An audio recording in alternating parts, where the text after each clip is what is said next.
The Bible in a Year, Day 64, Deuteronomy 7 through 9.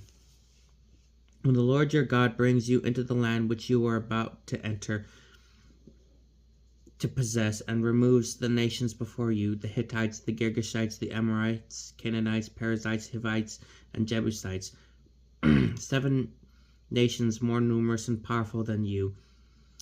And when the Lord your God gives them over to you and you defeat them, you shall put them under the ban. Make no covenant with them, and do not be gracious to them. You shall not intermarry with them, neither giving your daughters to their sons, nor taking their daughters for your sons. For they would turn your sons from following me to serve other gods, and then the anger of the Lord would flare up against you, and he would quickly destroy you. But this is how you must deal with them. Tear down their altars, smash their sacred pillars, chop down their Asherahs, and destroy their idols with fire. For you are a people holy to the Lord your God. The Lord your God has chosen you from all the peoples on the face of the earth to be a people, especially his own. It was not because you are more numerous than all the peoples that the Lord set his heart on you and chose you, for you are really the smallest of all peoples. It was because the Lord loved you, and because of his fidelity to the oath he has sworn to your ancestors, that the Lord brought you out with a strong hand and redeemed you from the house of slavery, from the hand of Pharaoh, king of Egypt. Know then that the Lord your God is God, the faithful God who keeps covenant mercy to the 1,000th generation toward those who love him and keep his commandments, but who repays with destruction those who hate him. He does not delay with those who hate him, but makes them pay for it. Therefore, carefully observe the commandment, the statutes, and the ordinances which I command you today. As your reward for heeding these ordinances and keeping them carefully, the Lord your God will keep with you the covenant mercy he promised an oath to your ancestors. He will love and bless and multiply you. He will bless the fruit of your womb and the produce of your soil, your grain and wine and oil, the young of your herds and the offering of your flocks in the land which he swore to your ancestors he would give. You will be blessed above all peoples. No man or woman among you shall be childless, nor shall your livestock be barren. The Lord will remove all sickness from you. He will not afflict you with any of the malignant diseases that you know from Egypt, but will leave them with those who hate you. You shall consume all the peoples which the Lord your God is giving over to you. You are not to look on them with pity, nor serve their gods, for that would be a snare to you. If you say to yourselves, these nations are more numerous than we, how can we dispossess them? Do not be afraid of them.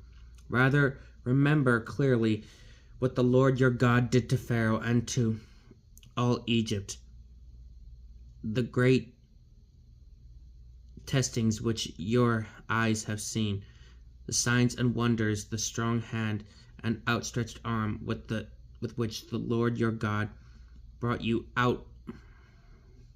The same also will he do to all peoples whom you are now afraid. Moreover, the Lord your God will send hornets among them until those who are left and those who are hiding from you are destroyed. Therefore, do not be terrified by them, for the Lord your God who is in your midst is a great and awesome God. He will remove these nations before you little by little. You cannot finish with them quickly, lest the wild beasts become too numerous for you. The Lord your God will give them over to you and throw them into utter panic until they are destroyed. He will deliver their kings into your power, that you may make their names perish from under the heavens. No one will be able to stand up against you till you have destroyed them. The images of their gods you shall destroy by fire. Do not covet the silver or gold on them, nor take it for yourselves, lest you be ensnared by it, for it is an abomination to the Lord your God. You shall not bring any abominable thing into your house, so as to be like it under the ban. Loathe and abhor it utterly, for it is under the ban. Be careful to observe this whole commandment that I enjoin on you today, that you may live and increase, and may enter in and possess the land which the Lord promised on oath to your ancestors. Remember how, for these 40 years, the Lord your God has directed all your journeying in the wilderness, so as to test you by affliction, to know what was in your heart, to keep his commandments or not. He therefore let you be afflicted with hunger, and then fed you with manna, a food unknown to you or your ancestors, so you might know that it is not by bread alone that people live, but by all that comes forth from the mouth of the Lord. The clothing did not fall from you in tatters, nor did your feet swell these 40 years. So you must know in your heart that even as a man disciplines his son, so the Lord your God disciplines you. Therefore keep the commandments of the Lord your God by walking in ways and fearing him, in his ways and fearing him. For the Lord your God is bringing you into a good country, a land with streams of water, with springs and fountains welling up in the hills and valleys, a land of wheat and barley, of vines and fig trees and pomegranates, of olive trees and of honey, a land where you will always have bread and where you will lack nothing, a land whose stones contain iron and in whose hills you can mine copper. But when you have eaten and are satisfied, you must bless the Lord your God for the good land he gives you. Be careful not to forget the Lord your God by failing to keep his commandments and ordinances and statutes which I enjoin on you today, lest when you have eaten and are satisfied, and have built fine houses and lived in them, and your herds and flocks have increased, your silver and gold has increased, and all your prosperity has increased, you then become haughty of heart and forget the Lord your God, who brought you out of the land of Egypt, that house of slavery. He guided you through the vast and terrible wilderness, with its seraphs, serpents, and scorpions, its parched and waterless ground.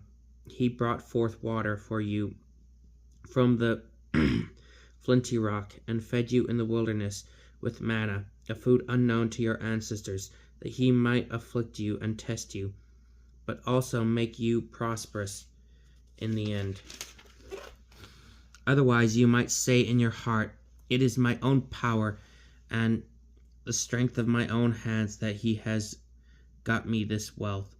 Remember then the Lord your God, for he is the one who gives you the power to get wealth by fulfilling, as he has now done, the covenant he swore to your ancestors.